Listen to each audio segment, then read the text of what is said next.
मराठवाडा आणि विदर्भाला जोडणारा येलदरी धरणावरील पूर्णा नदीवरील जुना पूल धोकादायक बनलाय। पुलावरील सुरक्षा कठडे तुटून पडल्यानं पिकअप पुलावरून थेट पूर्णा नदी पात्रात पडून अपघात झालाय। या अपघातात एक जण ठार झाल्याचं कळतंय।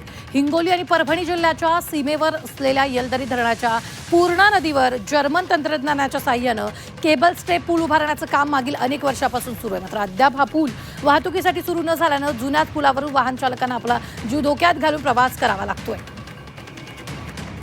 हे दृश्य आपण पाहतो। या पुलावरून एक मराठवाडा विदर्भाला जोडणारा हा पूल आहे। पुलावरील सुरक्षा कठडे तुटून गेलेले आहेत आणि या ठिकाणी अपघात झाल्याचं पाहायला मिळतंय।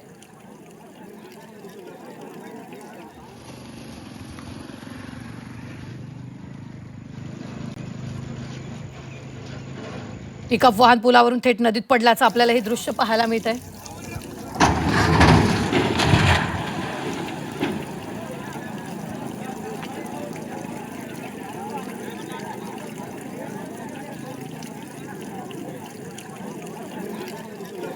परभणी जिल्ह्याच्या सीमेवर असलेल्या येलदरी धरणाच्या पूर्णा नदीवर जर्मन तंत्रज्ञानाच्या साहाय्यानं जे पूल तयार केलं जाते तो अद्याप तयार न झाल्यानं चालकांना इथूनच प्रवास करावा लागतोय आणि याच वेळेला ही दुर्घटना घडल्याचं पाहायला मिळते। या पुलाचे सुरक्षा कठडे सुद्धा तुटलेले आहेत आणि यावेळी एक पिकअप वाहन थेट नदीत पडलेला आहे। मराठवाडा आणि विदर्भाला जोडणारा हा पूल आहे।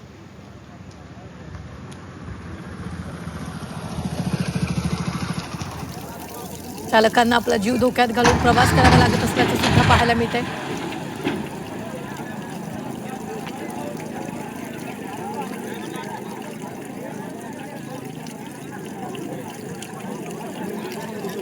या संदर्भात ताजे अपडेट देत आहेत आपले प्रतिनिधी गजानन माने। गजानन, काय घडलंय?